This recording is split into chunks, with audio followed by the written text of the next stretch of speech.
Hello there, I'm Keel and Beatmaker, and on this episode of the Monday Mindset, we're going to be talking about growth.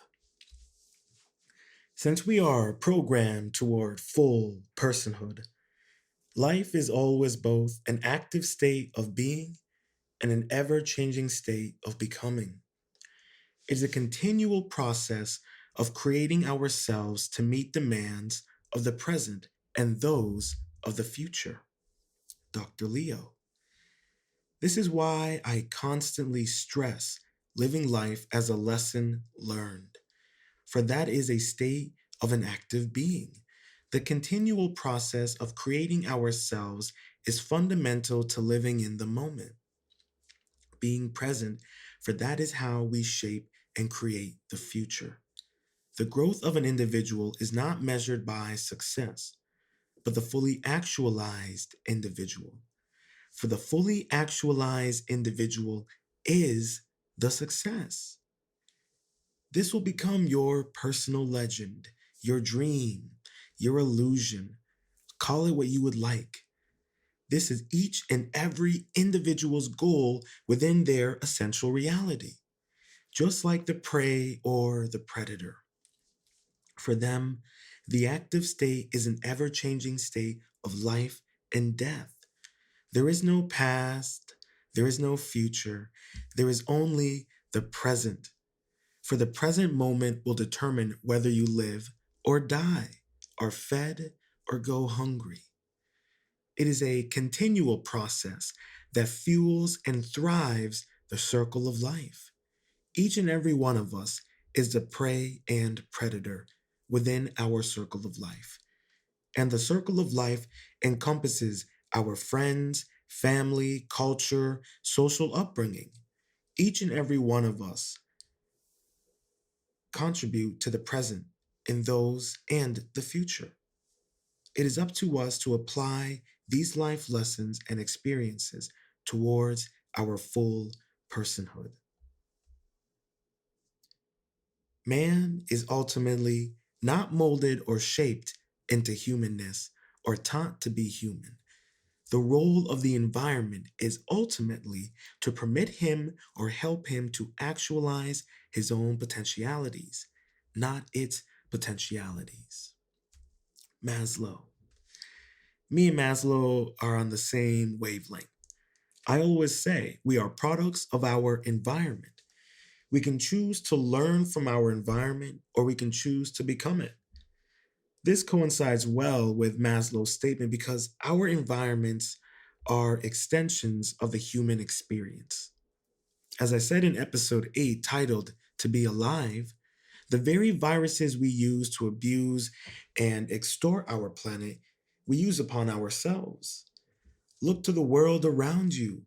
Look to those individuals who have lived a life of poverty, war, subjugation, extortion, rape, genocide. Those individuals found their self actualization and became fully human. They took the lessons of their environment and allowed it to mold and shape them into their essential reality.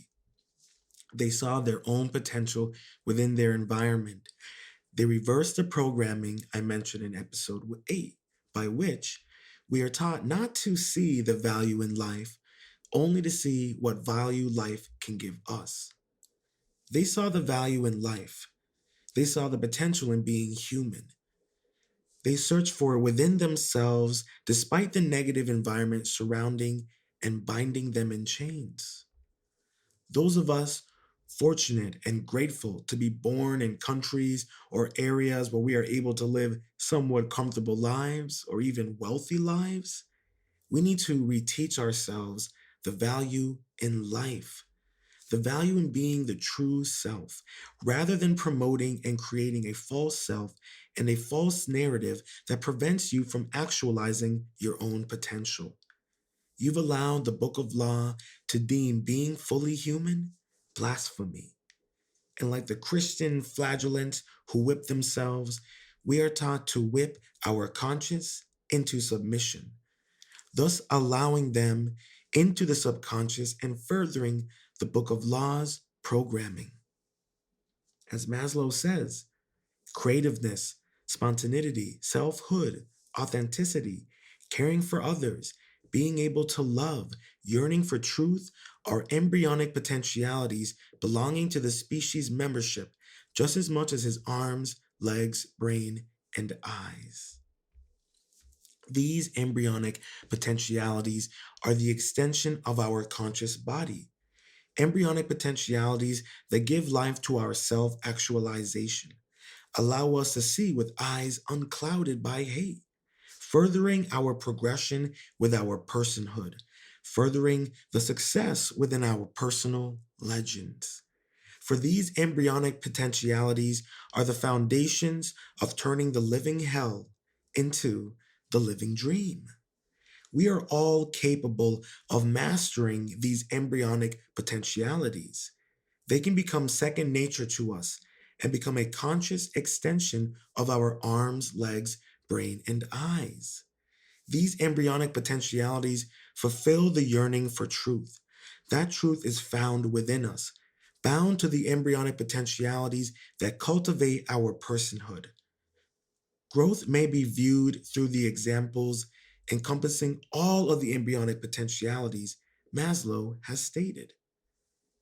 I would like to elaborate and expand on ideas presented by Dr. Leo in regards to growth of the fully actualized individual, with my own personal ideas and perspectives, of course. So please sit back, relax, and enjoy the ride. Stage 1: Fully functioning infant and child. Children and infants are out of necessity natural slaves. Their identity in the world is being created by outside forces. They have no choice, and because of their dependent state, receive all input from those people and things in their immediate life spaces. Dr. Leo. As I have stated, we are products of our environment, but this is true more so when we are children. As Dr. Leo states, natural slaves. For as children and infants, we are slaves to to our cultural upbringing, our social upbringing, and the views and perspectives of our parents. These are the embers that eventually bloom into the choice of individuality. Yet, until our choices and survival is dependent upon the outside forces that raise, feed, and educate us. As infants and children, we are absorbed. The world around us, with such fluidity, in times becomes an extension of who we are. We become dependent upon the world around us, for the outside forces have domesticated us so.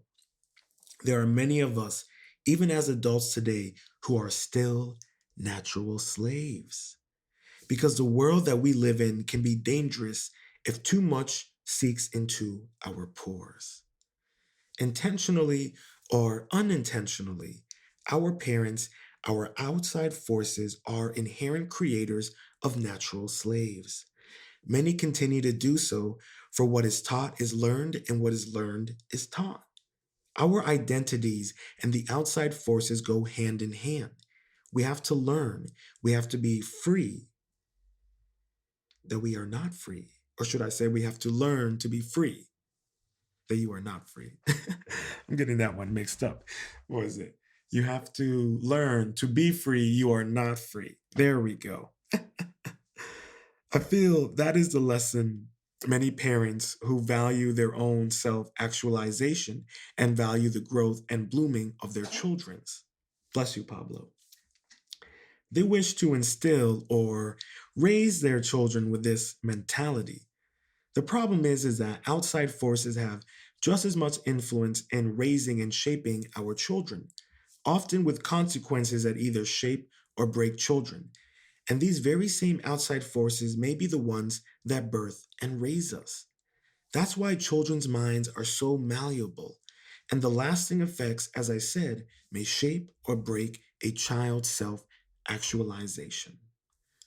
The first requirement for actualization of the infants and children lies outside of their control and in the hands of the responsible authority. Dr. Leo. Like I said earlier, if you are fortunate enough to be raised by parents or single parents or family members that saw the value in their own self actualization, they saw the value as well in your growth of self actualization. You are fortunate to be in the hands of a responsible authority. But even then, we have to remember that those responsible authorities are human and they will make mistakes while raising us. And if we're fortunate, they will admit and acknowledge their mistakes and seek forgiveness and acceptance. For that is the only way they can find growth in themselves and further their self actualization. It's a never ending journey, and mistakes are par for the course. But accountability is the ace in the hole. And sometimes our parents will lose sight of this. They're human as well, and they'll fall victim to self sabotage, arrogance, and insecurities, all of which come with consequences. As much as they try to instill that mindset, they may forget over time or lose sight of it themselves. They will suggest how their children should think and feel about the world, in spite of themselves. They will usually teach, and this way, their own lifestyles, fears, prejudices, anxieties, and frustrations, along with their joys, hopes, desires for actualization. Dr. Leo. Oftentimes, parents will try to live through their children to attain a status or lifestyle or achievement they were never able to achieve themselves. It is a casualty in the desire for actualization of their child or children. We all know somebody or experiencing it ourselves.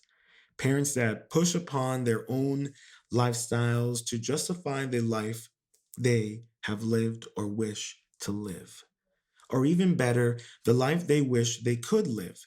How many actors, artists, athletes have the same tale of their parents living through them? How many said parents of those celebrities have abused or even taken their children's life?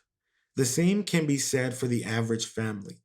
Too many times we hear the stories of of um of these stories being played out of people living their child's lives through them. Parents using their own lifestyle or thrusting their child into a lifestyle of programming, control, and exploitation, especially if the child's lifestyle conflicts with their parents or parent. This can have dire consequences for the child's actualization. Consequences that can be lifelong, self inflicting habits and decisions that have cascading effects. Not only does it severely impact their growth and evolution into an individual, it affects everyone within their personal universe. And take that with the celebrities and the athletes and actors. That cascading effect influences all of their fans and people who look up to them. And it's going to have dangerous consequences, especially if those parents are trying to teach their children to emulate those individuals. No matter the lifestyle, even the irresponsible authority or responsible authority, their fears, prejudices, and anxieties will project onto the child. Oftentimes, it's unintentional, but the environment amplifies those negative energies into an explosion. As I said earlier, what is taught is learned, and what is learned is taught. And these fears and prejudices and anxieties can be generational. They can be written into our DNA. I can assure you, being a Jamaican and Puerto Rican man, that my fear of the cops will never go away. Is that a generational fear due to the slavery and systemic racism and laws? Or is it written within my DNA due to the conquistadors and their terror of colonizing the Caribbean? These are questions many of us have to ask ourselves due to the upbringing we experienced during our childhood.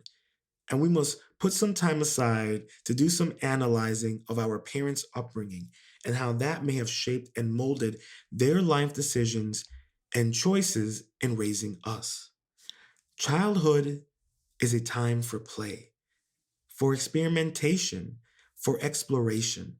Everything is new, everything is curious. I love this statement because honestly, that is the truth. That is what we seem to forget about what makes childhood so exciting. You see, I was born in the early 90s.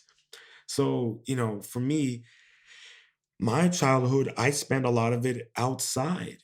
My mom didn't necessarily, she allowed me to have, video games like N64 and the old school Game Boys and such, but that was saved for in the evening. I spent most of my times outside in my imagination, pretending I was a vampire hunter or a Jedi. I lived out in the woods, and they had a river behind me. So I could also go and capture fish and not fish, frogs and go fishing and just hang out in the pond and or in the river and swim. It was a lot of fun. Um, and I think because I spent so much time outside and in my imagination, and I remember making bows and arrows with we would put nails in the tips of the bows. I mean, in the tips of the arrows, all sorts of crazy, wacky stuff. But I was fortunate. I got to, be raised out in the country, and that allowed me to really delve into my creative juices. And my mom has always been a creative person, even as I, got older, like, I used to do jewelry with my mom. And, I sing and I make music, I make, beats and my own songs and things of that nature. But, we don't we don't give that to our children nowadays. In this society, like, I would go outside in the backyard, for hours on end. We can't you can't really do that nowadays unless your backyard is got a wall around it, and barbed wire on the top, and cameras everywhere. Kids can't, don't have that ability to kind of be free as much or explore. And most of the time they don't really want to. I mean, most kids would rather, we used to play basketball outside for hours and then go inside and pay and play basketball on the PlayStations and Xboxes. But now they'd rather just play on the phone or just stay inside. There's no there's no yearning for exploration and experimentation, and if it is, it's all on the phone. There's no physicality to it anymore. And it's unfortunate that society in our culture is turning like that, especially with this pandemic. Goodbye the field trips. Ain't no more field trips happening. And it's like, I never really, I see it in my nieces and nephews. Well, my nephews, like, they're growing up through this, and countless children are growing up through this. And I can't imagine, the unnecessary stress this has put on children.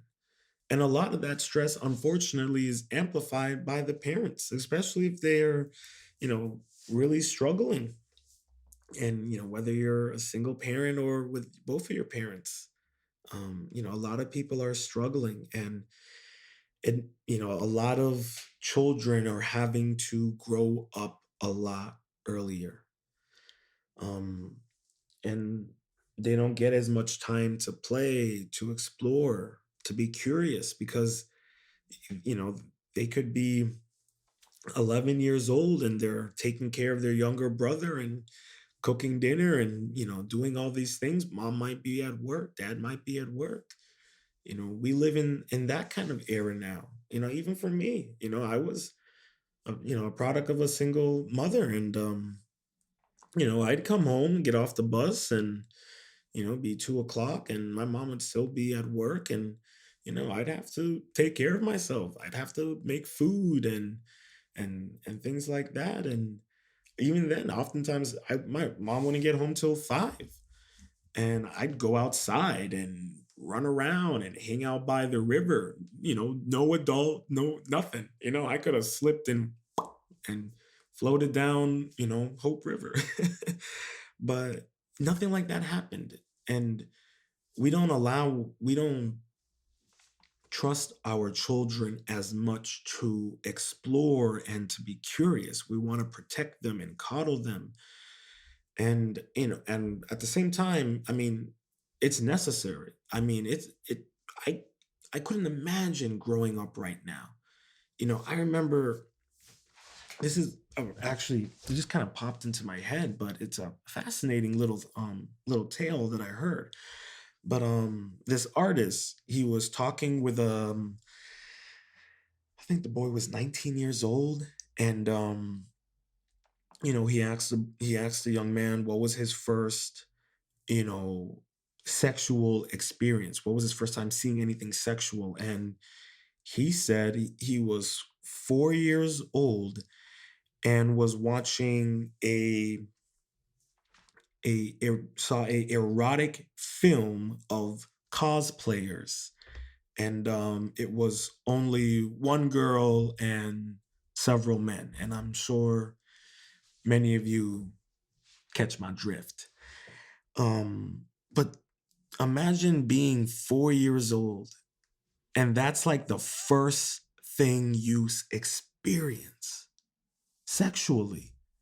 Like the I and at 4 years old, you may not remember many things, but something like that I can imagine. And the boy, it wasn't 4, he was 6. He was 6 years old, not 4. I'm mistaken. He was 6. Um, and he was saying that as he got older, it truly affected his youth, his ability to grow up and to mature and how to communicate with women. And I think about how many children are experienced to so many, you know, um high octane sexual and violent things. But it's weird because I'm like struggling with it, because when product of a little 90s kids, like I saw some crazy stuff when I was being raised. My mom would let me watch some crazy things, but I guess, like, back then it's not as real as it looks now. And it wasn't as easy.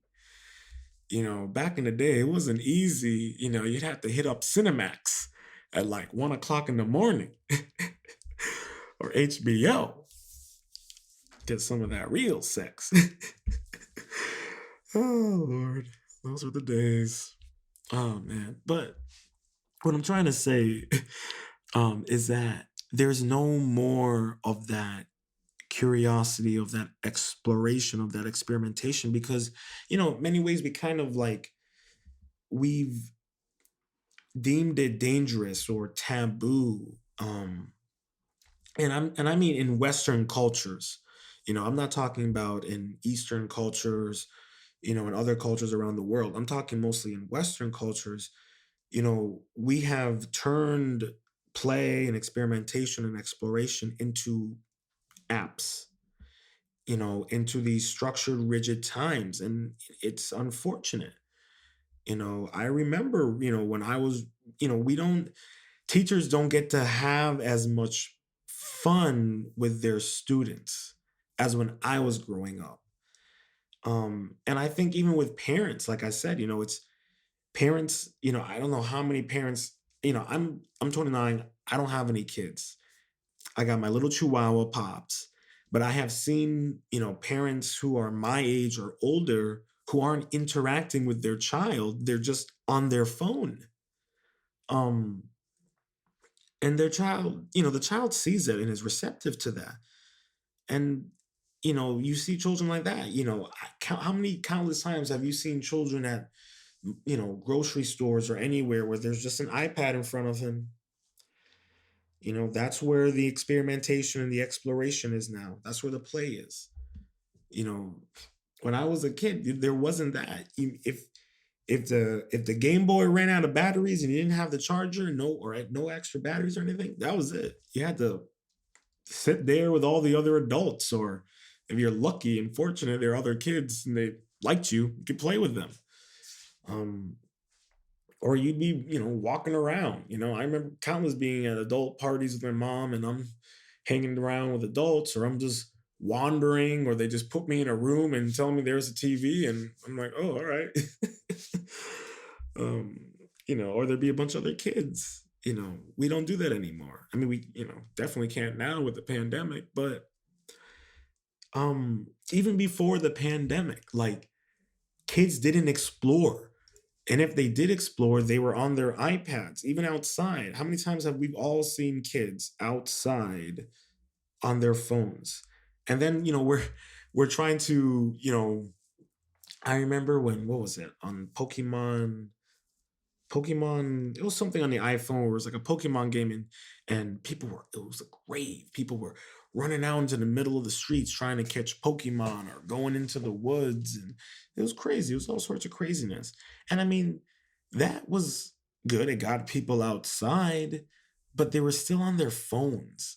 I mean, I remember working at a camp, and we're literally hiking through the woods with the kids, and two of the other counselors, I mean, they're, I'm 29. Anyone younger than me, anyone that's below like 25, well, honestly, anyone, I consider you children, depending on your personality and the way you behave. Because let's be honest, we've all met people, regardless of how old you are, who still act like children. But anyways, that's the besides the point, and that's on a later point later on. Anyways, so like, the kids are, trying to catch crayfish and trying to catch little critters in the little rivers. And the two counselors, and I'm staring at them, they're like, oh yeah, did you catch that Charizard? Oh my, I think there's one over there. Hey, you watch the kids. I'm gonna go catch that Pokemon over there. And I worked as a one-on-one with special need campers. And I'm looking at this, and I'm like, and this is why kids have no fun, because the people who are supposed to be, teaching them how to experiment and explore and play are too busy playing on their phones. And then the kids get in with it, and following them on their phones, and not getting involved in nature and exploration and wonder. And it's unfortunate what's happening to the child within us all. The mystery child is searching for itself. The key to the mystery lies in the child's receptiveness. If its search is impeded or blocked, the child will scream in frustration. Dr. Leo, we mustn't forget that we are the mystery child. And like a child that needs validation, security, comfort, and affirmation as it searches for itself, we must continue to do so for ourselves. We cannot and we should not lose the mystery child within us. The mystery child is our innocence. Innocence is never lost, it can only be forgotten. And in the worst case scenarios, taken. That is why, as adults, we must take a deep dive within ourselves to search for what has impeded or blocked the mystery child within. Only then will we be able to clear away the weeds within our garden and slowly bloom into our self actualization. We must be willing to choose to brave the mysteries of the garden, for the weeds may be covered in thorns, and at times you may have an allergic reaction. But that is the baptism of recovering the mystery child within. But we must be willing to be receptive to the mystery child, to listen to his cries and demands, to cradle ourselves within our conscious and soothe our soul, to clear away the weeds of the garden and allow our mystery child to search, to allow the flowers of our consciousness and personality to photosynthesize with the life lessons and experiences of the art of living that feed the mystery child with the light of self actualization. Though a childhood is a separate stage which can be completed and actualized in itself, it will afford us much valuable learning which can enrich our future life. Dr. Leo. And you see, that's what I was kind of saying earlier. Like, we we don't have that stage of being children anymore because we are living in a life where being a child now can mean being an adult at the exact same time, like I was saying. You know, I remember a study that I read online almost like 20 years ago, and it was talking about how girls are developing their period earlier and earlier in their development in life. There are, girls who are getting their periods in, kindergarten. And that is a very concerning issue, medical wise. I don't know what has happened or what's been going on in terms of those issues because I'm a dude and I am no expert and I am not going to give my 2 cents.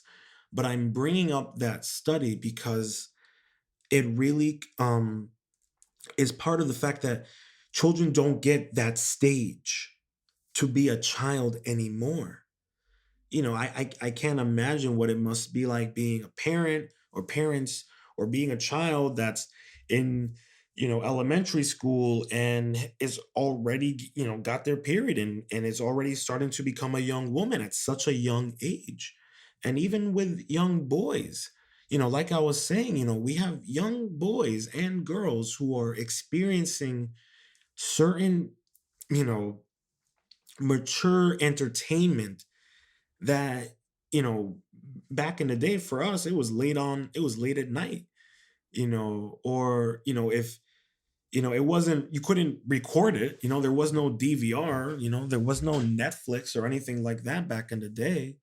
There was TV Guide, and if you missed whatever was coming on or you knew it was a naughty show and you knew, oh, it comes on Saturdays at 11 o'clock. Okay. Keep my schedule clear from 10 to 11. So, what I mean is like, we don't have that. We don't, when I was a kid, like for me, like, going out and like learning, trial by fire. Like, I remember one time I must have been like 8, 7, 10 around there. We have a friend who lives in Mass, and she was going to pick up her child at the bus station, but it was a couple miles away, and I wanted to go with her, and I like just she was already walking, and I just took off following her, and I will never forget. I couldn't even catch up with her. I was like, I must have been, I don't know, like less than half a mile behind her. And I'm this little kid. I'm walking on this big ass bridge. I apologize for the language. The traffic was packed on the bridge, and I'm walking by myself, scared. Why am I doing this? I can't go back. It's too far. I gotta keep on going forward. I'm like, okay, no one's, and and this back in the day, people saw a little kid, like, no one was gonna ask me what I was doing back then. Nowadays, I would have been trending on Twitter. There would have been a chopper above me. But, back then, it wasn't like that. And trust me, I did get a mouthful for that little stunt that I pulled. But, that taught me a very valuable lesson. Like, I'm not ready to just go and walk off on my own somewhere. I was legitimately scared the entire time, but I kept on going. You know, so and I was in a vulnerable situation, and that taught me, I'm like, I can't, I learned there, stick next to mom.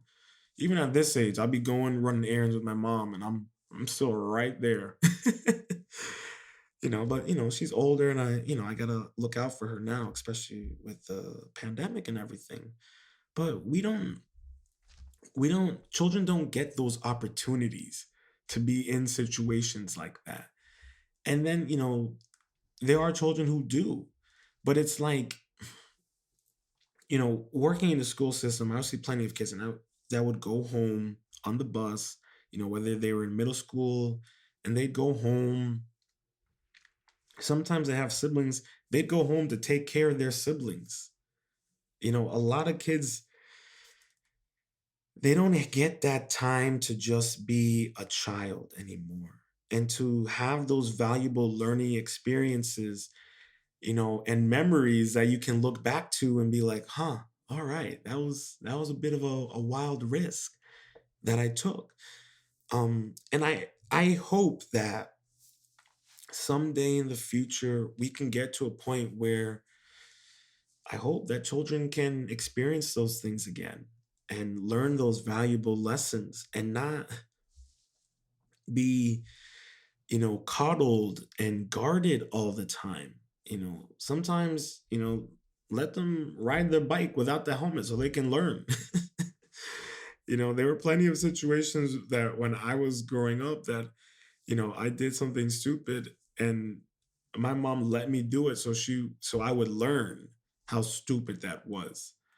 Um, and we all need those situations. We all need to have those valuable lessons. We also need to be embarrassed as a child.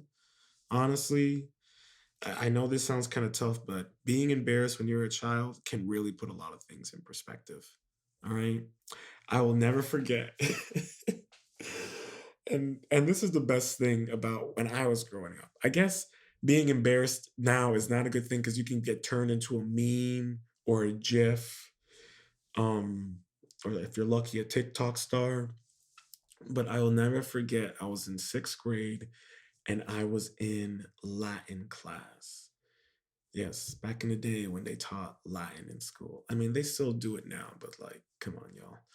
Um, I wonder how language teachers are doing right now. Ugh. But anyways, I was in class, sitting there, and the bell rung, and I'm walking out, and I don't know. All of a sudden, I felt terrible, and I'm walking, and the next thing you know, I put my hand over my mouth. Sorry, I don't know why I did that right now.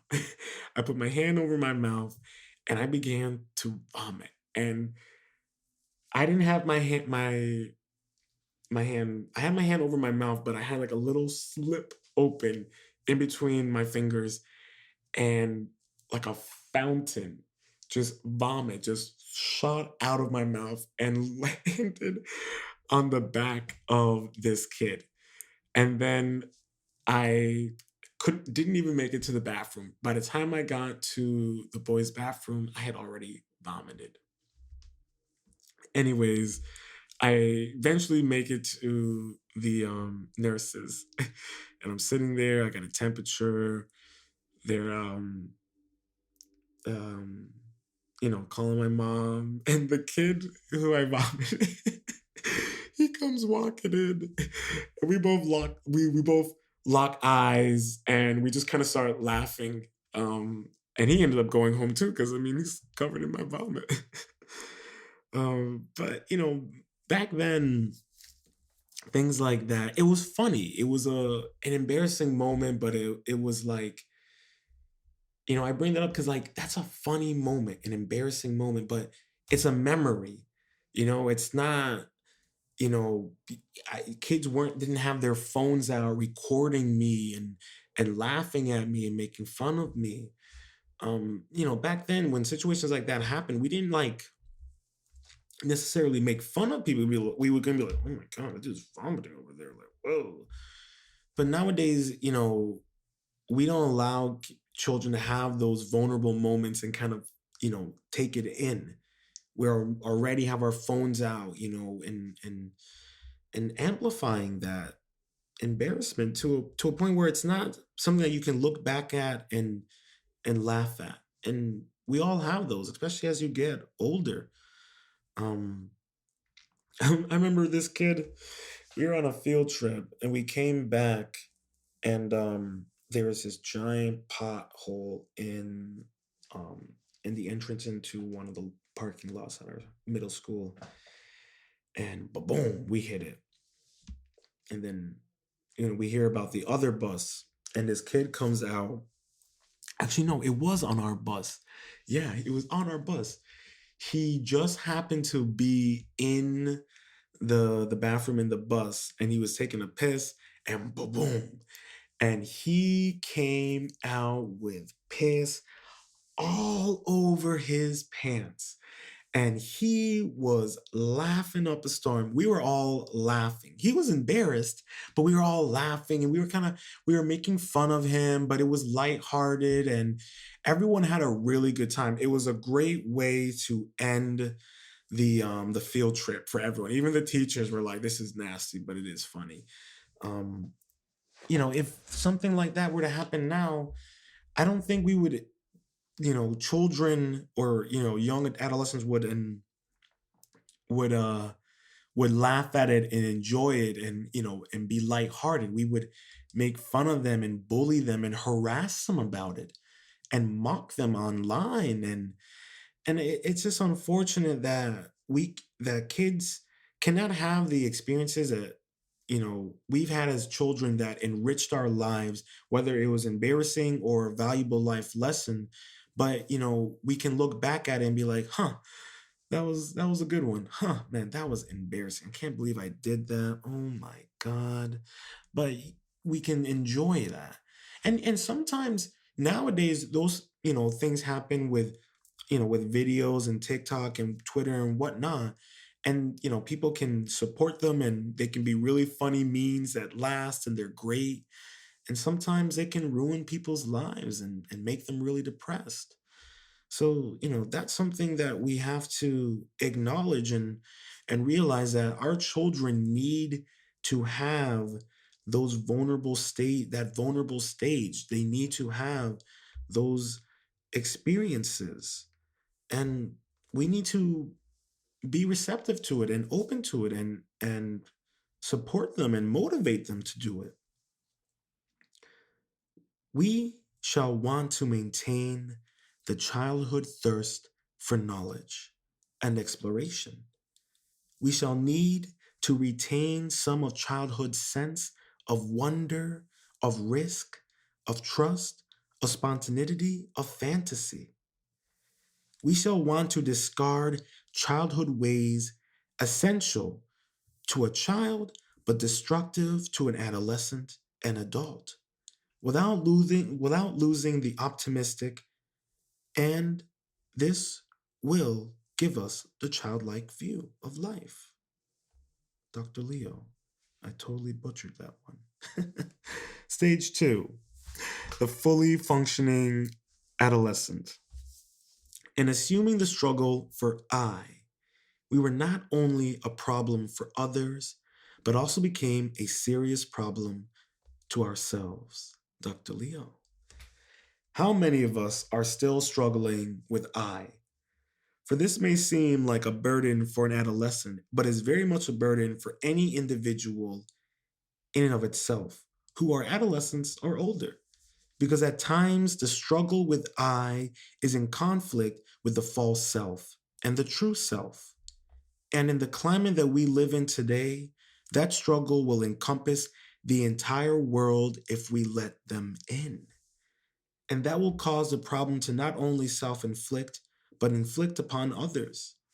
Because social media corrupts, manipulates, and exploits the struggle for I. This further amplifies the self-inflicting and afflicting and the self-infliction and affliction upon others, because our words and actions and deeds now live on forever.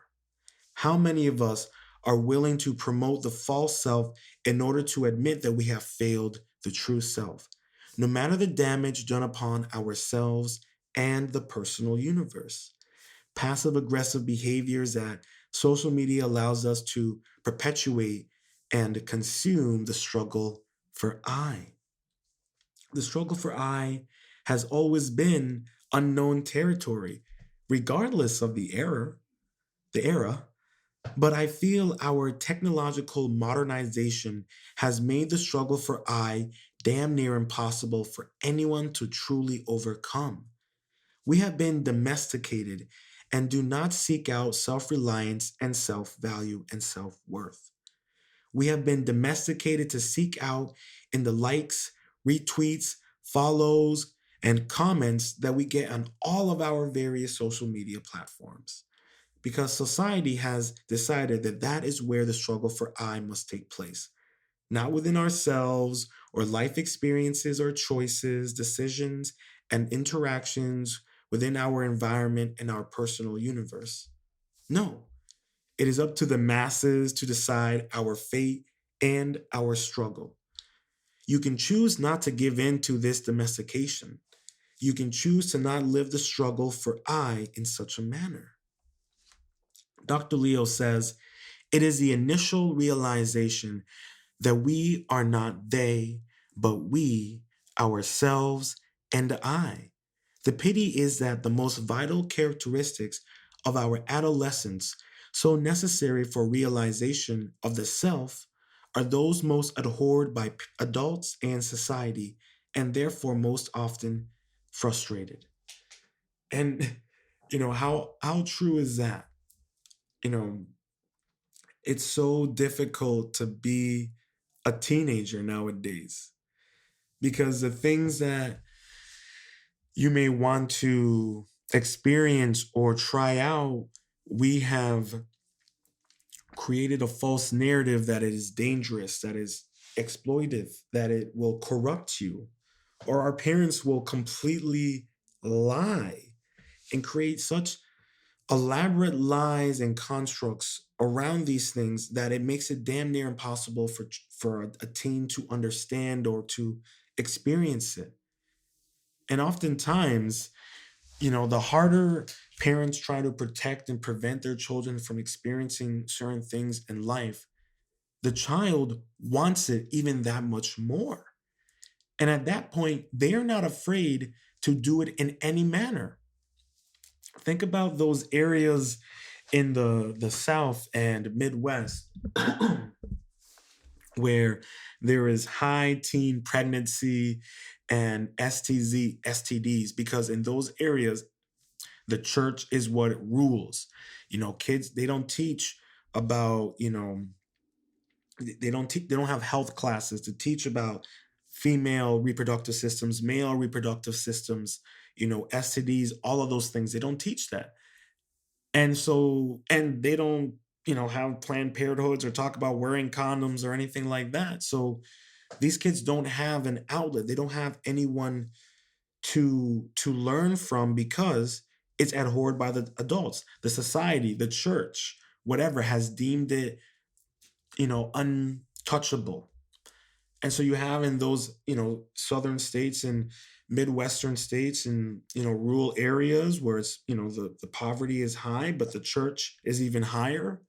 But they have high teen pregnancy rates, high STD counts. You can look in whether it's poverty in the Midwest, poverty in the South, positive and poverty in the East, West, where there is no, where adults in society and the culture in those areas have made it, have demified certain social activities or entertainment activities to the point where kids will do anything that it takes to get a taste of it. And more so often, those kids end up getting hurt or ODing or become addicts. Pick what you want. You read not many stories about it, but and a lot of it comes through adults because that's what they were taught. That's what they were experienced. That's the product of the environment that they're from. And it's unfortunate, that we condone it. And especially in Western countries, it's funny, we have no problem watching, shows, these highly scripted, detailed shows with with crazy effects and even crazier violence and sex scenes, and we'll watch that to our heart's content. But God forbid we let any of our children experiment a little bit in that. And this is in Western countries. We have made it damn near impossible for kids to grow up to be children because we will demify them experimenting with drugs or sexuality, but then we'll celebrate it in music and arts. I don't understand, and this is why it's frustrating for kids.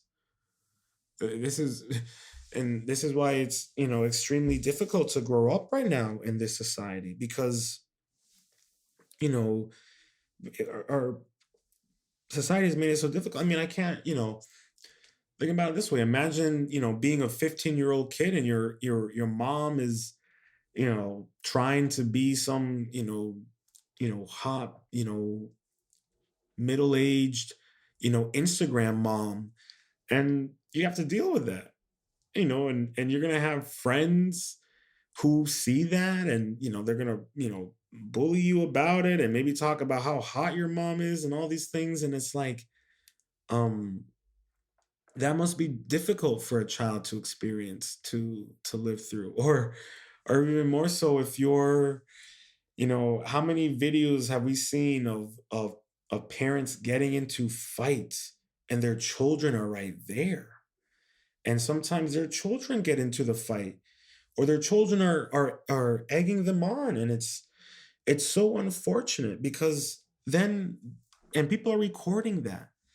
Think about so many things that are recorded now, or pictures that are taken that that make it so frustrating to be a child.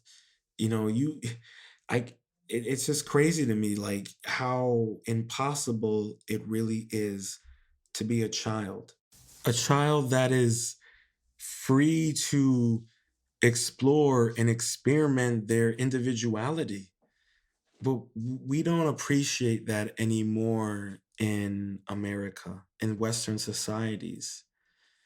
And maybe there are other cultures where it is appreciated and we allow kids to, well, not really.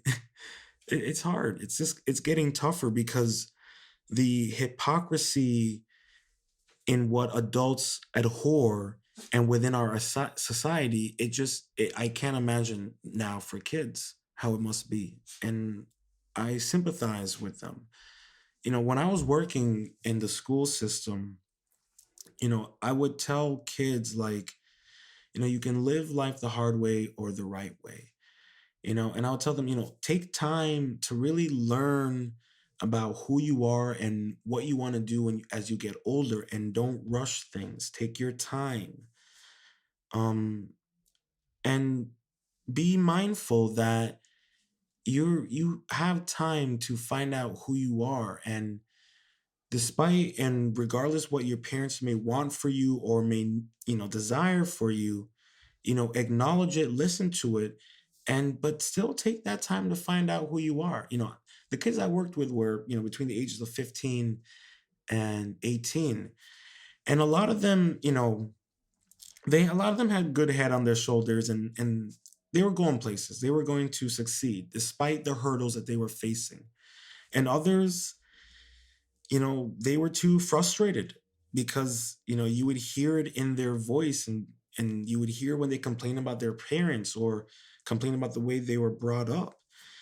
And because of that, you know I worked with so many kids who did not have a lot of the vital characteristics that are necessary in being a young teenager. And then there were some that didn't even have time to even learn those vital characteristics because they were too busy trying to succeed in being a teen, or not even being a teen, but being succeeding in their academics or in their team sports. I mean, most of the time they were more consumed. I will never forget this girl. I was really cool with one of the art teachers because I worked at the high school that I graduated from, and she was I had her during my senior year, but that's regardless of the point. Um, when we were hanging out in her classroom, and this girl was working on one of her final projects. It was a or yeah, it was like one of the final projects. It was just a painting of an apple, and this girl started crying. She just broke down crying, all because she couldn't get the shadow right. And she's like, she already had a good grade, but it was incredible because the art teacher was just like, and she had to explain to her, like, you need to relax. It's not that big of a deal. This is not the main exam. This is one of the projects in the final exam. You already have a good grade. She was so consumed concerned about whether she'd have the right GPA. And then she started talking about her brother, and it was crazy. But like, and listening to this girl, I'm like, this is a girl who is so consumed with her GPA and looking out for her brother that she can't even enjoy her project. She can't even enjoy being in school, being a child, being a teenager, because she was too worried about her GPA in college. And, you know, I didn't go to a big fancy 4-year school. I didn't even take the SATs or what have you. Because I saw all of that is unnecessary. And it's unnecessary stress and insecurities. And I'll be honest with you, a lot of the kids that I went to school with who were topping those SATs, they didn't go anywhere. And I'm not trying to be mean, but they didn't. So what does that tell you? I know there are plenty of people listening to this who know people who took all the SATs, did all that fancy jazz, but they're still doing what? And so I looked at that and I'm like, I'm glad I didn't go down that route, because then what would have been all that wasted time on, perfecting my getting a good SAT score to get into a 4-year college that I'll be paying for all for the rest of my life. I'm good on that. My choices and my education, yeah, it had its ups and downs, but in the end, I did it my way and on my terms. Not all of it, but most of it. Stage 3, the fully functioning, mature person. Our maturity will be forever developing and can only be defined by the degree and quality of its presence throughout future times of our lives. It is like the concepts of love and knowledge. There can never be an end to acquiring either, only an intense aspiration for experiencing more or both. It is, therefore, a concept of being and becoming. Like the redwoods, we will never stop growing. We will never stop developing. The quality in the branches of our life depend on the conceptual mastering and desire for love and knowledge, because they come hand in hand, in my opinion. Redwood branches will continue to reach out towards the sun, ever growing and expanding, never ceasing. The desires for love and knowledge, to experience inspiration, heartbreak, failure, and success, the expansion of our perception throughout the future times we live, we must aspire to be scholars and dreamers. With maturity comes old knowledge and new tricks. For scholars and dreamers, our love and knowledge, they have an intense aspiration for experiencing both and gaining the knowledge of self-actualization to master over manifestation that is in synchronicity with time, continually being developed and refined through the quality of our love and knowledge. I say to you, Being and becoming is the mastery in the art of living. It is in the veins and the blood that fuels our soul, that drives our conscious and soothes our subconscious. Like the immortal jellyfish, our maturity resets and is revitalized within the mystery child. With each new knowledge we gain a greater capacity to love, a greater capacity to be fully human, to lead by example and show those around us what true maturity is. To be an example to live by or a lesson to learn from. With maturity, we have finally acquired an I, a self, a center which not fully realized we can accept as a start. We can recognize its dynamic nature, its debt to the past, but accept the fact that its future realization is independent from the past, that our life is not merely an epilogue to what has already happened. We choose ourselves in the present. Such a beautiful statement. You know, I always say, in countless episodes we've talked about being in the moment. Because every moment that we choose to live in, it affects the future. And we have to recognize that the dynamic between nature and self, and that, you know, we may be considered the top predator in the circle of life, but we're not always the top predator when it comes to our conscious life. Um, and we need to be fully realized of that. And we need to understand how the past is completely separate from the present, and it has nothing to do with the future.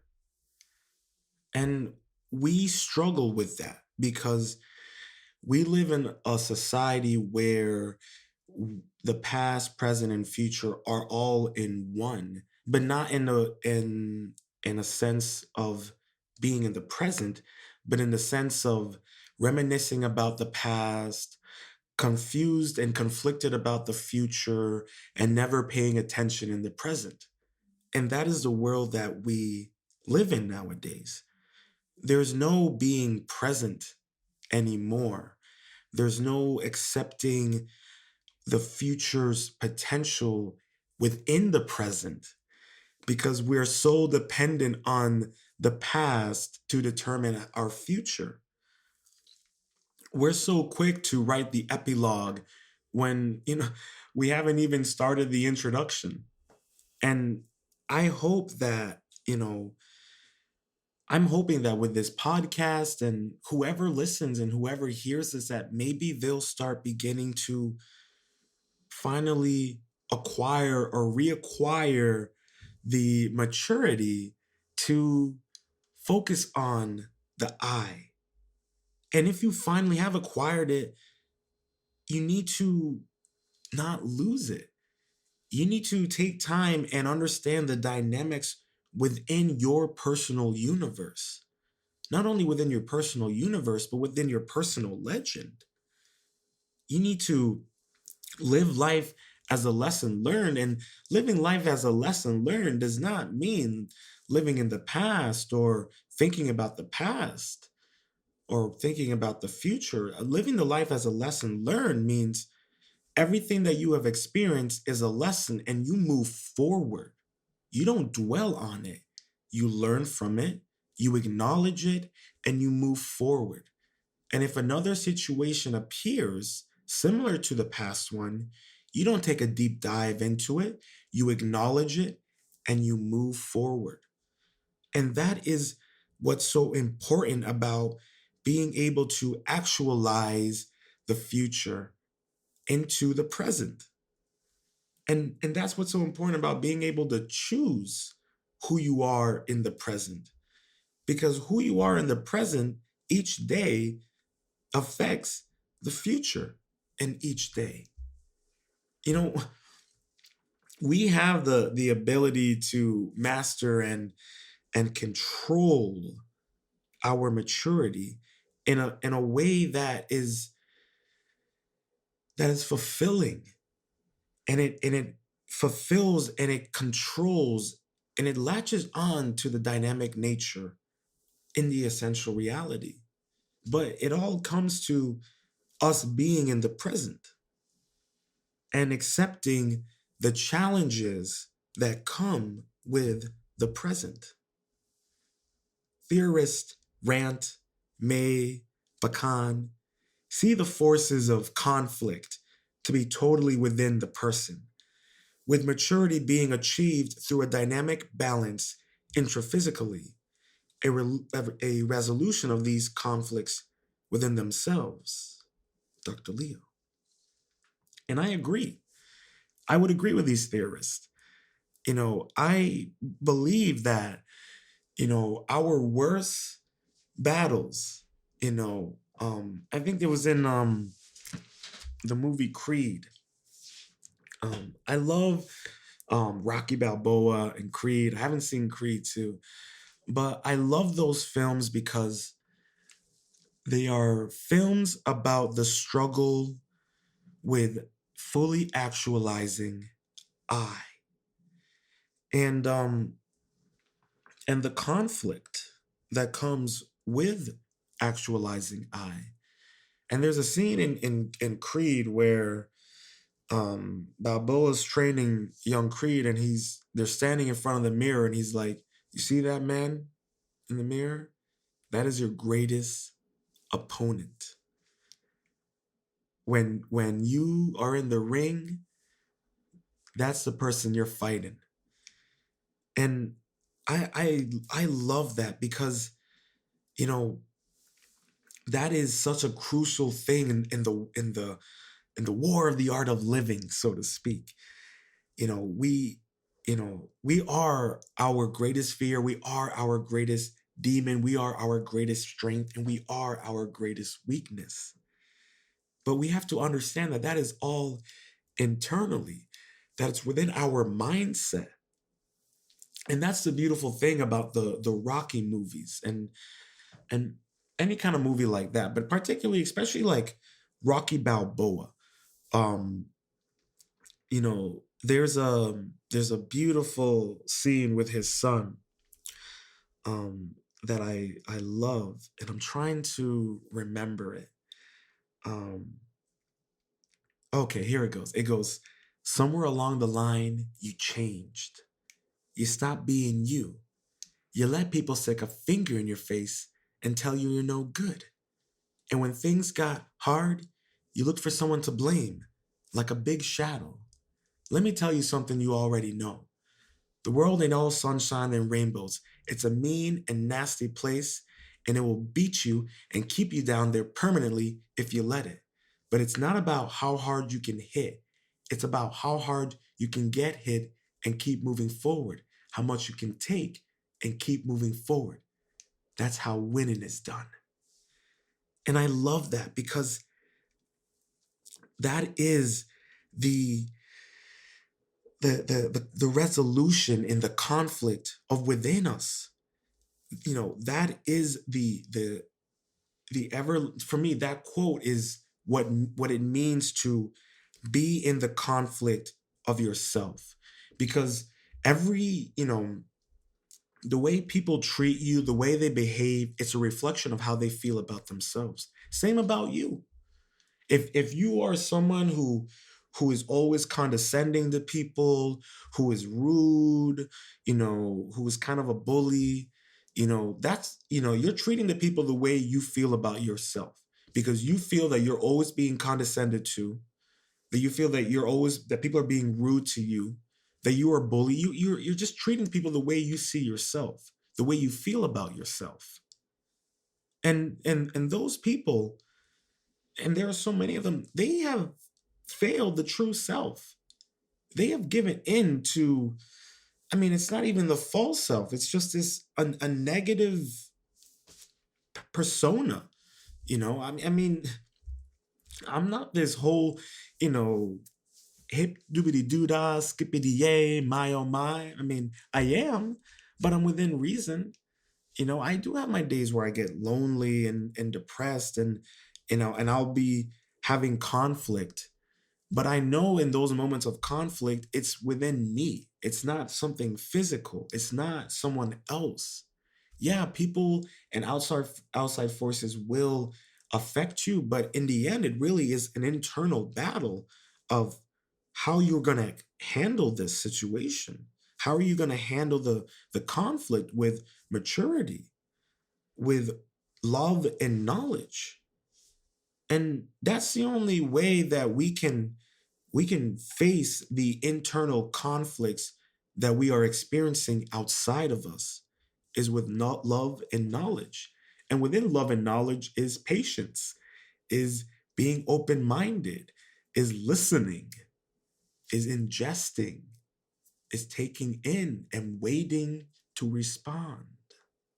Those are all crucial things when we are dealing with the conflict and how to mature our way through that conflict. Mature persons have a sincere desire to be productive and to give that production to others. The desire to create and share their creations. They accept their lives and work with satisfaction and joy. Dr. Leo. And I'll tell you, I'm gonna use a perfect example of this, or a perfect example of someone who has refused to accept their life and live with satisfaction and joy. So I'm sure many of you know, if you are in any Western countries, especially in the US, um, if you go to the bank, you can't, they are, well, in certain parts of the country, they they're not allowing in-person banking. In my area, like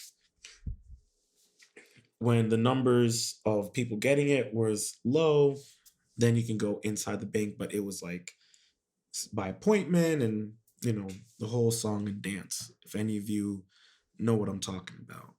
But I was in the teller line in drive up.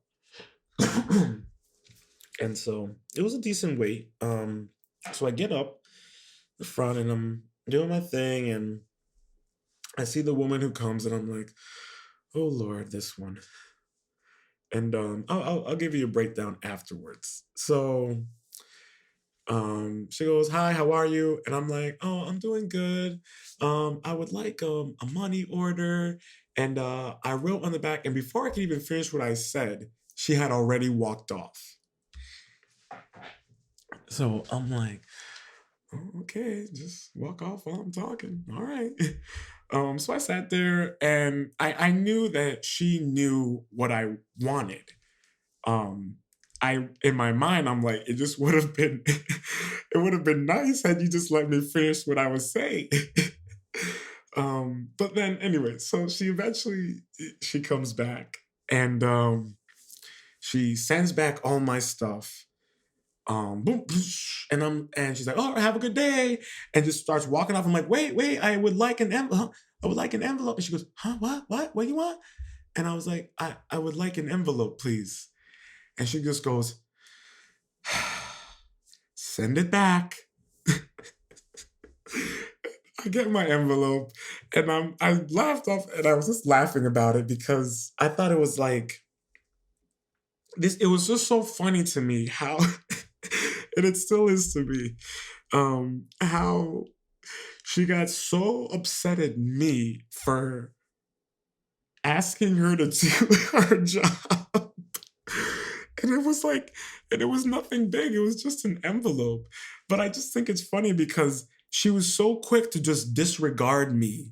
Um, and most people who are in customer service know that afterwards you're like, and is there anything else I can help you with?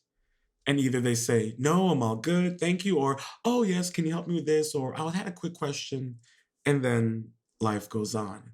But this woman, she never got time for that. I kid you not. I have been going to this same bank for years now. And this woman literally is a hit or miss. And most often than not, it's a miss. And even back then, I never took it personally. But the example that I'm bringing is this woman is, you know, 3 times my age, but she has no satisfaction or no joy. She's just constantly in this just not having it mood. And even when I've seen her there when she's laughing and giggling with the other people, and then sometimes once people okay, hi, how are you? What do you need? What do you want? Why are you? She doesn't say that, but her face and the way she will talk sometimes will sound like that. Especially if I remember, there are times where I made mistakes on the when I'm doing my banking and stuff, and she would get but then the other people, I'd make a mistake and, oh, it's okay, no worries, whatever, it doesn't matter, haha, we'd all kind of laugh about it, but not with her. But the reason why I'm using that as an example, I even have another example.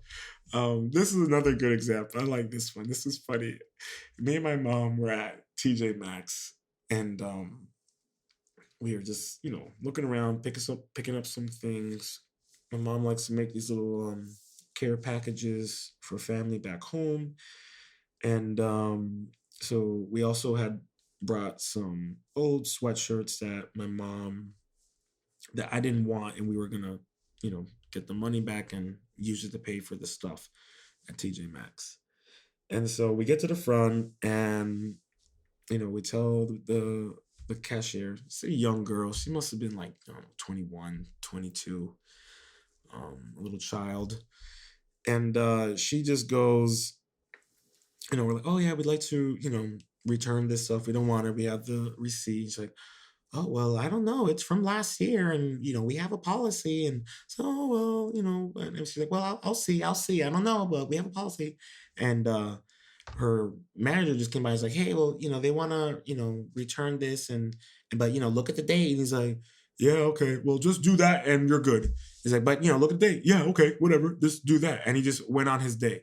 So he said okay, and she turns to us and she literally goes, just so you know, we're not allowed to technically do this because the date expired. And I'm just saying that, I'm looking at her, and my mom goes, yeah, I know. We were listening. We were here. And is this a problem? And the girl's like, no, no. And afterwards we were done and we got out of there. And I was walking with my mom, and I was like, just so you know, I need you to know my opinion and know that I don't like having to do my job. And the fact is, I didn't want to do this. It was just funny because she essentially didn't want to do this and was telling it just, you get what I mean. You get the scenario. But we were laughing about it, we were making fun of it. But I'm using these as examples of people who just don't have any, who are just not satisfied with anything. And like, what's even more funny about it for her is like she didn't gain anything out of this. She didn't want to do it, and for whatever reason she didn't want to do it. But in the end, she ended up having to do it. And she was sulking about it the whole time. And it's like, I see situations like this, and I see people like this, and I'm like, this was a young girl, and then the other woman was, 3 times my age. And it's like, wait, what's going on here, people? Like, I know we're living in tough times, but like, you pick your battles. And we were kind and nice to her, and I was even saying thank you for doubling the bags and doing this. And you know my mom was at that point had nothing wanted nothing to do with her, but she was still being very respectful and kind. But it's more of just like these situations and the way people behave in these moments. It's disappointing because there's there's this constant need to not take the time and enjoy work, enjoy life, enjoy the motions. I mean, that bank teller, she knows who I am. I go there all the time. We used to talk about Rocky, which is so funny. We'd constantly talk about Rocky and how excited it was when the second one was coming out, I think. Um, so I'd be like, I would think about all those, nice moments I had with her, but then I think about how most of the time she's very just salty. And we've all experienced and met people like that and have been like that ourselves. We've all didn't have good days. We've all been there. Um, but I bring those up because, you know, that those people don't have that. They've lost that desire to create environments and share memories with totally complete strangers that will, benefit them and make the day a lot better. I'll use a great example. I was at the post office, and they have a rule that when you head in and you meet with one of the postal workers, one person at a time. So I'm waiting. I got a couple slips so I can get my packages, and this woman comes in. Now there are big red signs that say one person at a time. So she knew. And so she's kind of looking around. She knows she's not supposed to be in there. I'm not saying anything, but I'm looking at the corner of my eye and I'm like, you're not supposed to be in here, but you can't find what you're looking for. And then the postal worker comes over and she looks at me. She's like, is she with you? And I'm like, no. I'm like, no, she's not with me. She's like, ma'am, you can only be, she's like, I'm just looking for, ma'am, you need to get out. She didn't say it like that, but she's like, you need to be out, only one person at a time. So she was all that I can already tell she was already frustrated. So I'm coming up and giving her my things, and she's wearing a beautiful necklace, really pretty. So I'm like, wow, that's a really beautiful necklace. And she's like, oh my God, thank you. My daughter got this for me. I'm like, oh wow, she's got some really good taste. Yeah, she does. I thought I lost it, but I found it. I'm like, wow, that's great. Make sure you hold on to that. She's like, oh, I definitely will. And her entire persona changed. And I guarantee you, even her interaction with the woman who was not following the rules, I guarantee you she wasn't gonna be sulky or, a little passive aggressive towards the customer. We've all experienced, I mean, hell, I just told you two scenarios of, you know, a bank teller and a retail saleswoman, being passive aggressive. But I use that example because I created in her a spark, a joy, and happiness. And it was near the end of her shift. It was near the end of the day for the postal office. So I know that for her, at the end of that day, what I created for her was, you know, she felt good about herself. She felt confident, and she could leave, work knowing I got a great confident compliment, and it ended on a good note. And even with that, that woman outside waiting, she heard that interaction. And hopefully, maybe then when she comes in, maybe she apologized. I don't know. But, I'm using that because it's a it's a moment of creation, and it's a moment of satisfaction and joy. And yeah, I wasn't working, but I made someone else who was working feel good about themselves. And that's important. I mean, I love my new job. It is If it wasn't for this job is a blessing for me. I'm eternally grateful because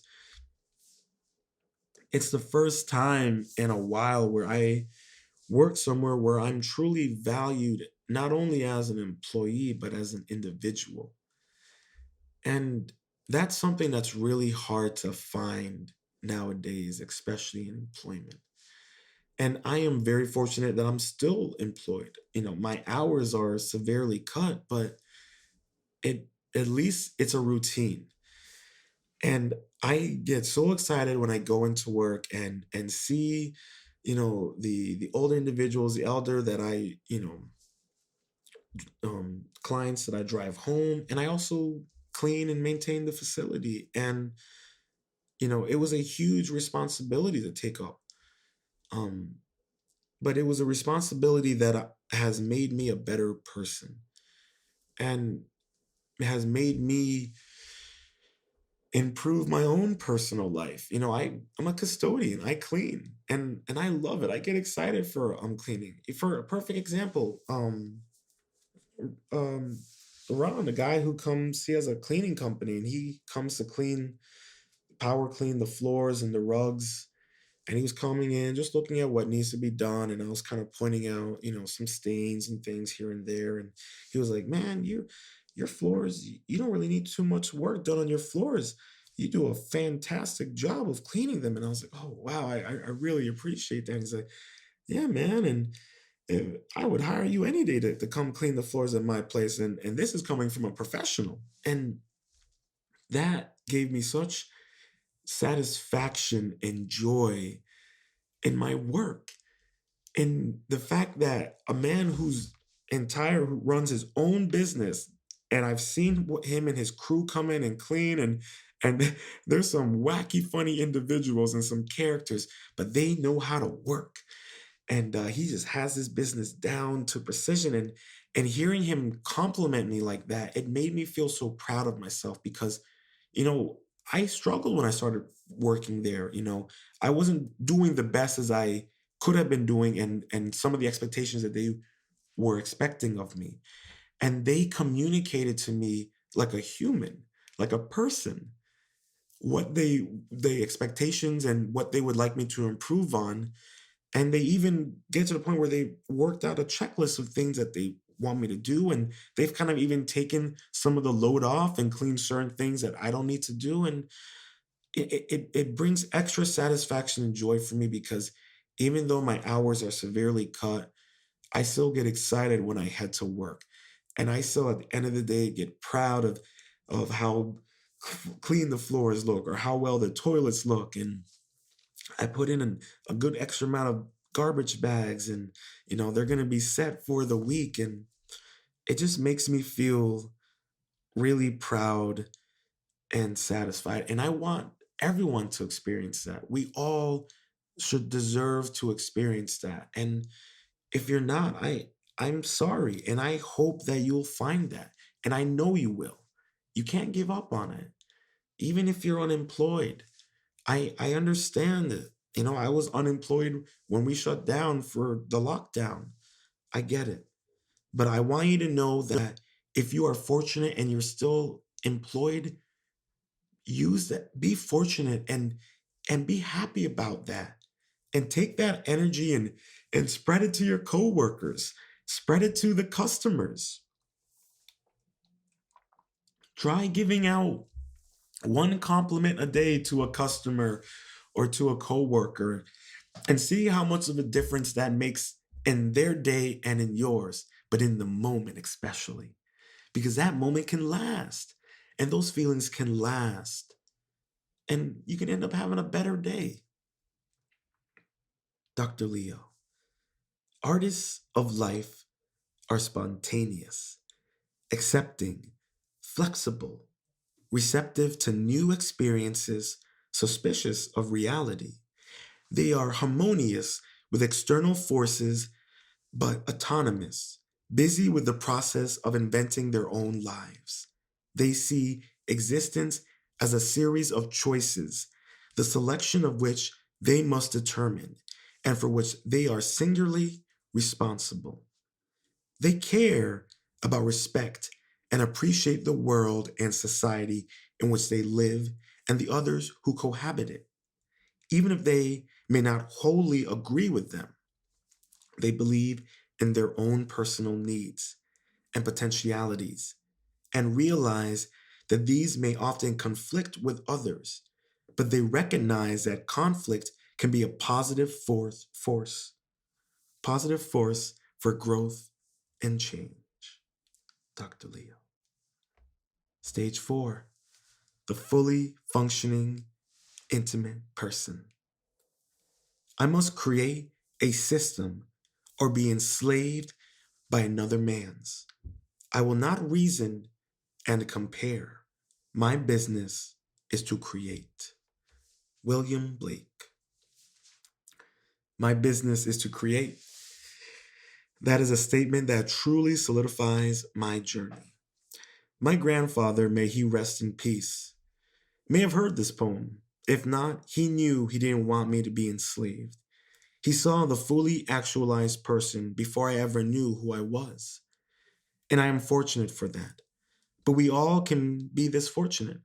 We can all choose to be intimate with love and knowledge and become a person and a business of creative expansion and unification that improves our society and our desire for love and knowledge, and to secure ourselves in peace and joy. That is the true joy of being in the business to create. It doesn't matter what your occupation is. Remember, it is an extension of the art of living.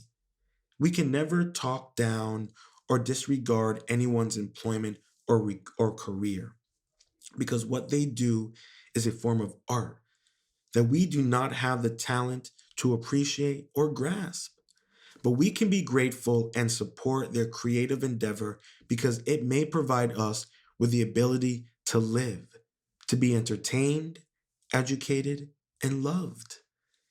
Each and every one of you out there, whether employed or unemployed, due to the pandemic, you're still in the business to create. And it may be having to create a positive and mindful environment that is able to carry the stresses of life and those that encompass your personal universe. You may have children, loved ones, parents that rely on you. Finances may be tight, but they rely on you to create some form of balanced safety and at times fun. I know that it's hard. I'm not diminishing the essential reality, but I also know we are all capable of succeeding and overcoming. That is what makes us so fortunate about our species, about being human. Dr. Leo, we have reached our early maturity and have accepted the responsibility for clearing and creating a new, heretofore not present, person. We have agreed to engage in the commitment to self. Dr. Leo. I love this statement because it's very Shakespearean to me. This engage in commitment to self. And, I empathize with this because that is where I am in my life right now. You know, I'm in a commitment to self. I'm in a commitment to bettering myself, to strengthening my individuality and self-actualization, and practicing and being more disciplined and being in the moment. And I'm still struggling with it, don't get me wrong. It's going to be an ongoing struggle, but the more we strengthen our ability to not become into that, to not fall into that, the stronger we become. And we have to realize that life is poetry, that life is I, that life is being I. And when we are I, we are life. And life gives, life reproduces, life takes. And that is what is beautiful about creating a new life and accepting the responsibilities of life. Bing. Sorry about that little notification. Um, but what I'm trying to say is that we need to clear our minds and understand the beauty in maturity, and not even in the sense of of old age, but in mental maturity, and how it is the commitment to self that fully actualizes and fully engages maturity. But we're all in different stages in our lives and different stages in our growth. And maybe right now you may feel that commitment to self isn't necessary, but it is. Like I've said in previous episodes, The only person that you should be truly trying to impress is yourself. The only person that's always going to truly look out for you and always have your back in the end is yourself. And that is commitment to self. And if you cannot commit to yourself, you cannot commit to anyone. You cannot commit to your personal universe. You cannot commit to the true self. Because as Dr. Leo says, true intimacy is a positive force only if it is combining of strength and energies with other mature persons. For the continued growth of each other, it must be a willful relinquishing of some aspects of each person's autonomous self in desire to get more. Dr. Leo, true intimacy is a positive force, something this world has forgotten wholeheartedly.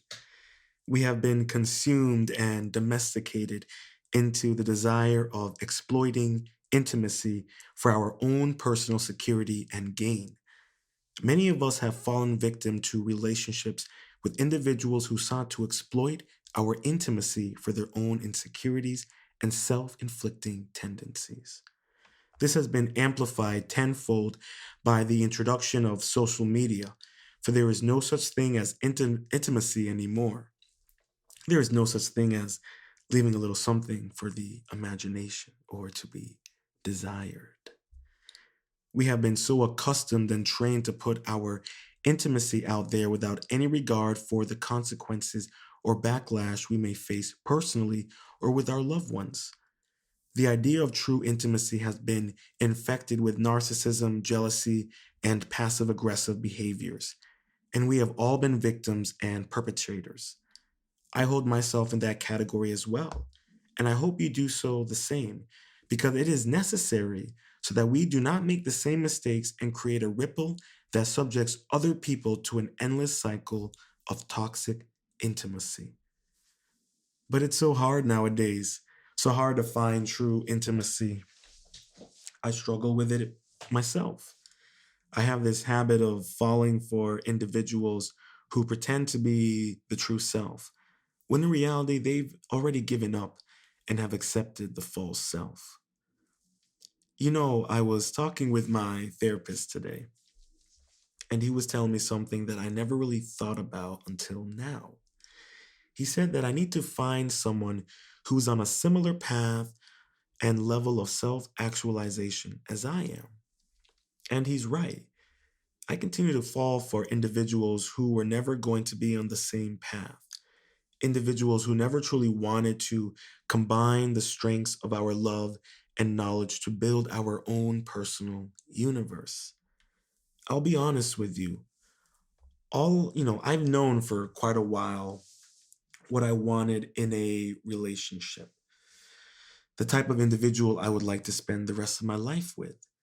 But it has taken me to this point in my life to realize that the value I see in myself and the expectations I have of myself, I need to find an individual who is in the same with their intent. I don't mean to get personal, but I feel like it needs to be said because I know I'm not the only one out there. And it's even harder now with the pandemic. And I'm fortunate that the last individual that I was seeing, I didn't make the same mistake that I've made in the past. So, safe to say, I don't feel like a fool who fell in love. And the thing is, we all have to remind ourselves you can't force true intimacy. All you can do is manifest and hope that the individual will find you sooner rather than later. And it all will be a blessing and a surprise. They will see the value in the love and knowledge you have and are willing to share. They will embrace it wholeheartedly, just as you with theirs, because true intimacy comes naturally and vulnerable and true. The energy you generate between one another is in synchronicity with the growth of each other. The gardens have become one, a botanical garden. The thing is, that is what we all desire. The thing is, that is what we all desire. I'm not the only one. But I'm not afraid to speak up for all of us because I know some of us don't have a voice. We're afraid, and that's okay. We're only human. Humans who have the great gift and the curse to experience love and the knowledge it brings. For that knowledge can hurt, but it can also inspire and motivate you to right the wrongs of yourself, to become truly human and truly intimate with oneself, being ready to find that true intimacy with another. As I say, we're all on our hero's journey, and love can be a side quest or the main mission. And in the journey for true intimacy comes relinquishing each other's personal desires, finding the common ground within them, and seeking a common ground to build upon the true intimacy that you are formulating. Because there is strength in a unifying love, strength and a unifying desire that you both individually and together grow and evolve into your individual self actualization towards true intimacy that molds together, creating a fully functional human of love. And that love may just happen to duplicate. But the true intimacy will be integrated and ingrained in that child's DNA. For the responsible authority you have upon yourself and the true intimacy will become muscle memory for the child or children. For true intimacy is bigger than you. It is easy to love casual friends and so difficult to love a lover. Our investment in a friend is far less revealing and demanding than that for a lover, but also, in the long run, far less rewarding in its compensation toward growth. Dr. Leo. Stage 5, the fully functioning old person. Our present society attempts to not only take away our right to death, but also our right to life, rob a childhood of joy, relegates the rebellious adolescent to an empty cause, intimidates the adult to continual uncertainty, but most tragic of all, denies us the dignity of our old age. And think about that. Think about that quote by Dr. Leo. How many, how many of us have parents or know elderly who are, in their 70s still working to pay off those college loans or that debt or still have a couple 5 more years or 3 more years until they get their retirement and their full benefits. And we don't we don't appreciate old age. We don't appreciate our elderly anymore. And our society at times, I mean, we do, but at times we don't. Um, and it's unfortunate. And same with childhood. Like I said earlier, how many children are becoming adults now? Whether it's biologically, but or society, by what's going on in their personal lives and the upbringing. How many children have to become adults, have to raise their siblings? It's unfortunate. And you know we got Fast and Furious out on the highway right now. um and even for teenagers, how many of them are fighting causes that they're never going to win, or or believing in, as he puts, empty causes that are nothing more than distractions, or nothing more than a fad. Oh, she'll grow out of it, he'll grow out of it. And we've done that. We've How many kids have turned into these incredible activists and speakers due to gun violence, due to sexual violence. It's horrific and it's unfortunate, and it's sad. And even with being an adult, we are, how many of us have been in jobs or are in jobs where we're stuck with these crazy hierarchies and people who don't value us and don't see us as people but a number or a statistic, whatever you would have. I mean, we have so much of that.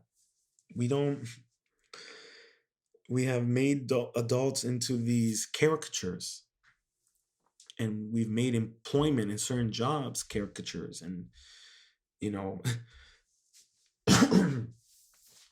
we don't even appreciate, we make judgments on someone's appearance, and that will determine whether they have employment. I mean, I got a tiny little tattoo on my inner wrist, and my mom's like, well, how are you going to get employment?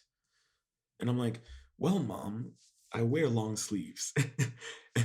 And then afterwards, after I get hired, then it doesn't matter. But I mean, it, even then it's like, I saw a girl today at Walmart, and she had like cheetah patterns on like the side of her skull near her ear. And I'm like, hey, I mean, that's cool. She looked sexy with them. I don't know what she does for in employment, but it doesn't matter now at this point. I mean, we I think it's just funny how being an adult that can prevent you from getting employment. If you're a black woman and you have natural hair, that will prevent you from getting employment because you have a nose ring, or both your arms have sleeves, tattoos, that can prevent you from getting employment. And that's unfortunate. And that affects our culture and in our employment systems and the expectations, because you know that person with the natural hair and the sleeve tattoo might have all the qualifications you need and the personality, but because of their natural hair or their tattoos, you're like, no, we can't have that in the office. So you'll pick the other person who doesn't have as best qualities, who doesn't have the personality, but they don't have natural hair and they don't have tattoos. So tattoos that you can see, and then with old age, I mean, we don't even appreciate our elderly. We don't compliment them. We don't, you know, celebrate them for their, what they have accomplished and succeeded, and value the lessons and knowledge. There are some people who are brought to the center that I work at, who, their family, from what I hear from the nurses and things like that, it's like, you know, how many families and how many people have we all known and experienced who are elderly, who are just pushed away or just dropped off somewhere. We get frustrated with them. It's we don't give them the dignity that they need in terms of, whether it's feeding them or clothing them. We don't, acknowledge them and appreciate them, even if, I look at it for me, like, my grandfather, I had to, I used to, you know grab the pee cup and put his dick in the pee cup so he could pee, because he couldn't sit down and he couldn't pee, standing up. He couldn't do it himself. He needed help. I remember having to help him, go to the bathroom and wipe his ass. I remember those things, but I did it all with dignity and respect to who he was as a person. Um, and we don't do those things for our elderly anymore. Even when we know that they're struggling, we don't appreciate it, and we don't give them some sense of dignity in those scenarios and situations. And it's unfortunate. We're not taught to value and appreciate our elderly. Society has made it look like they are a burden to us, and that's not fair and that's not right. And I hope that we at some point in society we do a little bit of a course correction, and we work on that, and we do not continue to deny the elderly the dignity of old age. Because as Dr. Leo puts it, old age too has a purpose, and we must choose to either sacrifice or actualize it. For those of you who are fortunate to still have their grandparents or grandparent in their life, look to them as an example of an individual who has either sacrificed or actualized their old age. We live in a society now where age is just a number. We look to social media and entertainment to see older individuals actualize themselves into generating a following, influence, inspiration, and a complete metamorphosis of who they once were and who they are now. It's beautiful to see and exciting to know that those potentialities are possible for us when we arrive at our old age. When we have decisions to sacrifice or actualize how our old age will be, we will continue to fully expand and actualize the mystery child within, or we will sacrifice a child with our old age. Dr. Leo says senility seems to be the result of more feelings of uselessness and timelessness than a physical and mental decay. Working at an adult daycare center, I see this especially in the older individuals who are not experiencing or suffering from any physical or mental deterioration. At times, you can see them just on autopilot, going through the motions and waiting for the time to run out. It's unfortunate. I'll never forget this one older individual. I asked them how they're doing today, and they replied by saying, "Well, I'm still here." And I think back to that, and it really applies to the feeling of uselessness, and timelessness. This question of what's the point? I've lost all of my autonomous ability, and I am bound to a mundane routine that I didn't choose. And I see others in a very same position. Yet they see this time as relaxation and enjoying the carefree day of light activities and laughter. When I take them home, they are proud of the arts and crafts they've made, excitement that I have arrived to work to take them home, and we share good laughter and smiles on the road. I bring this up because it's unfortunate that the individual who told me, "Well, I'm still here." When I first started working at this location, I'll never forget seeing them dancing with one of the nurses. And then, she had such character and full of life. But once the lockdown and the pandemic happened, and we came back to some form of normality in our work routine, it seemed as if she had lost all of her actualization. And I see this, and at my old age, I don't want to lose or sacrifice my actualization. That's why I strive and work so hard in the present so that in my old age, I can continue to explore and expand upon the journey of my self actualization.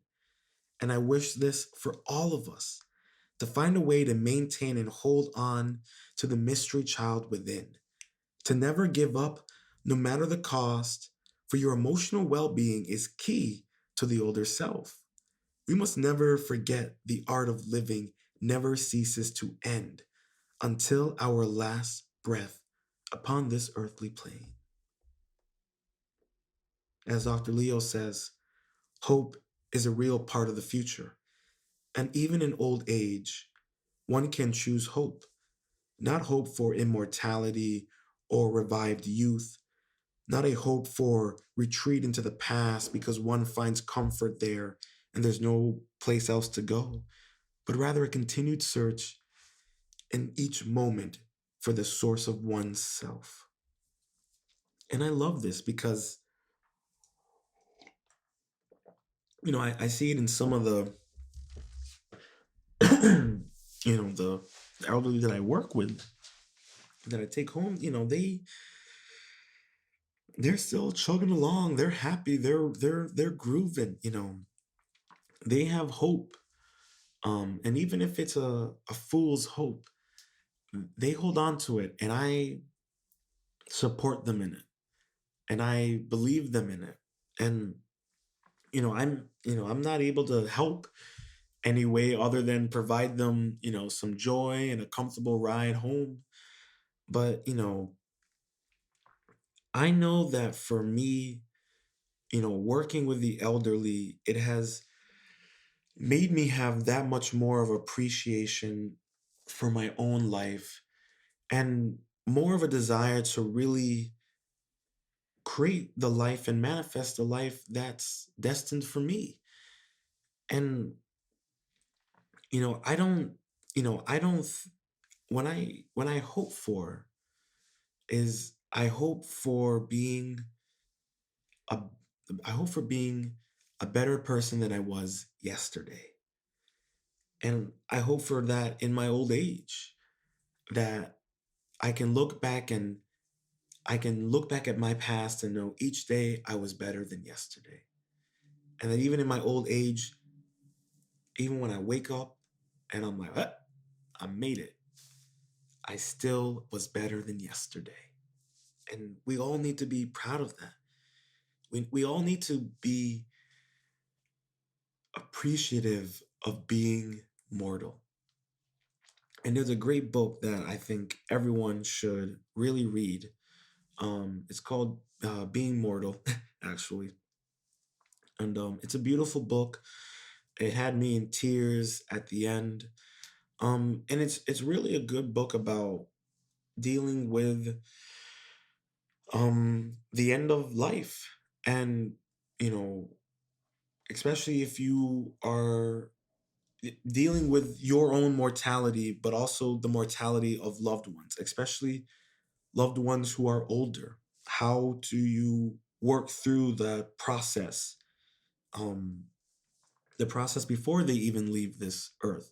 The process of accepting their mortality is inevitable, and I highly recommend everyone read that book because, as Dr. Leo says, death is no stranger to age, since, in a very real sense, life is a matter of series of deaths, as each act is a stage. I mean, hold on. Death is no stranger to age, since, in the very real sense, life is a matter of series of deaths, as each act or stage is completed. Got it. I love that. We and kind of like how I was saying with with being revitalizing and like the immortal jellyfish, like each stage of our life, when you go from an infant to a child to an adolescent to an adult to old age, like you are it's a metamorphosis. You are dying and being reborn. You are a phoenix. If you want to look at it in that sense, that each stage in life is a phoenix, and when you die, you are born again in flames of life. I mean, look at natural forest fires that happen. They are necessary for life. We've all seen Planet Earth. They have some great footage of those massive natural fires and how it cleans out that area and new life is able to grow and expand and thrive. And it's important for the ecosystem and for the soil. And we need to look at ourselves like that. We need to look at death like that. That each stage in our life, is a form of death and rebirth, like the immortal jellyfish, you know, because time itself is meaningless when it contains the past and the future in the present. The task of the old person is to continue to live in the now. Dr. Leo. And I think, as much as that is the task of an old person, which I agree, to live in the now, the only way you can truly actualize that, appreciate it, and master it is by learning that at your teenage self, at an adolescent, as an adult. That is the perfect time to learn and to contain the past, present, and the future. Because, if you are someone, who's really working towards your self actualization, working towards being a better person, living on that hero's journey of being mindful and what have you, whatever your quest is, whatever your journey is, you you don't want to lose that. And when you get to an old age, that that drive that drive is still just as important, because even in your old age, the past, the present, and future, they're still going on. You're still a part of it. You can't forget that. You can't forget that in your old age that this is it, you're done. No, you're still there. You're still here. You're still present.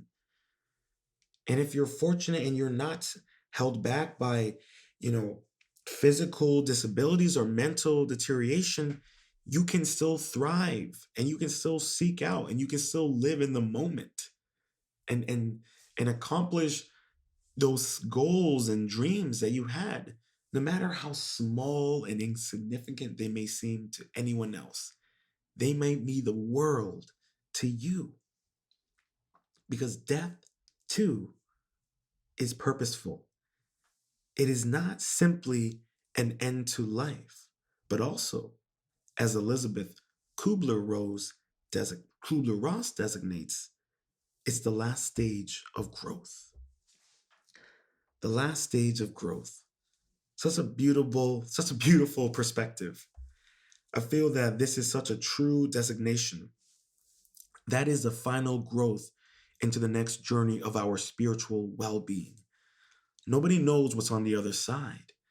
But if you can be mentally sound, ready, and actualized, and that there's nothing more than the next phase in the hero's journey, you have become a fully functioning person who has mastered the art of living.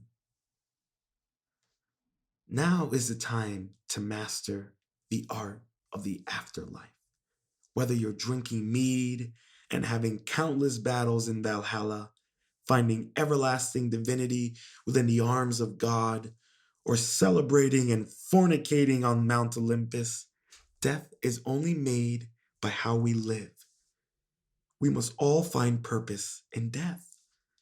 We must embrace it as much as we inhale a breath of fresh air. Death gives life purpose. Life gives death meaning. Embrace the final stage. Dance to the final countdown. For fully functioning old persons do not have time to sit back and wait for death. They are faced with the task of working through and actualizing two new stages, the old age and the personal death. Dr. Leo. Working at an adult daycare center, I've seen a few functioning old persons who are either working through and actualizing or just sitting back and waiting. They are faced with the task and perhaps they have lost the will to actualize. I see it in their eyes. They have accepted old age as nothing more, so they've let go and are just waiting for the last breath. How many of us are already at this stage in our life? We are so young and still have time to find our potentialities. I am not diminishing mental health, but simply acknowledging a symptom that many of us who have experienced severe depression or mental illnesses have felt.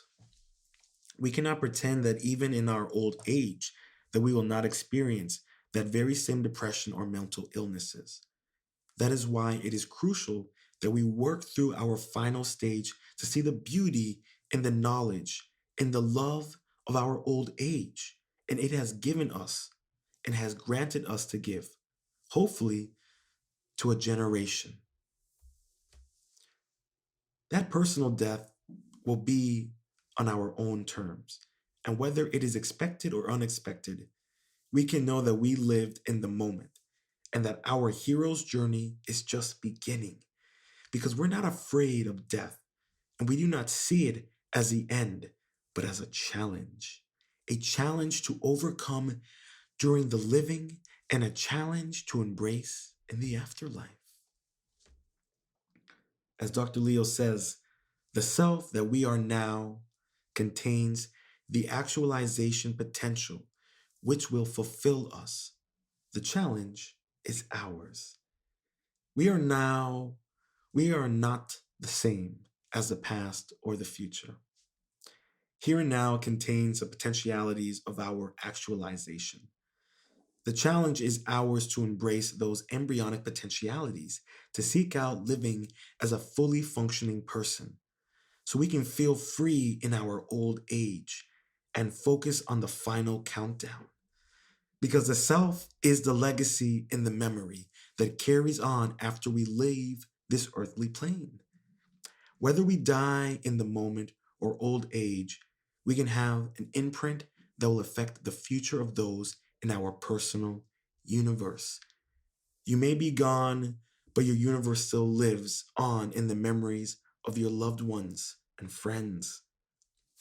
They take the stars of your universe and add them to their galaxy.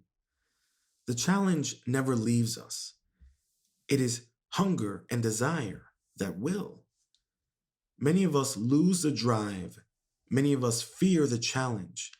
But that is the beauty of life. For it is all in your mind. Only there will you find your hunger for life. It is nobody else's challenge. It is nobody else's fear. It is nobody else's demons but your own. Seize your potential and fulfill your actualization. Embrace the challenge in the art of living.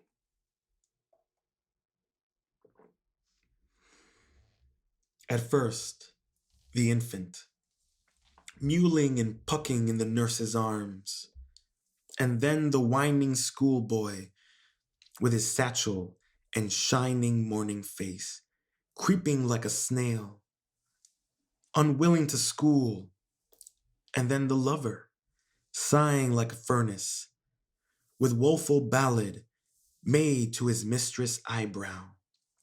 Then a soldier, full of strange oaths and bearded like a bard, jealous in honor, sudden and quick in quarrel, seeking the bubble reputation, even in the cannon's mouth, and then the justice, in fair round belly with good capone lined, with eyes severe and beard of formal cut, full of wise saws and modern instances.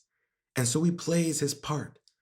The sixth age shifts into the lean and slippered pantaloon.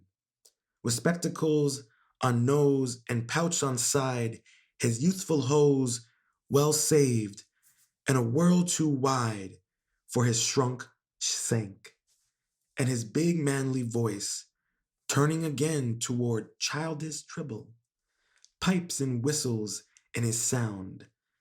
Last scene of all that ends this strange, eventful history is second childness and mere oblivion, sans teeth, sans eyes, sans taste, sans everything.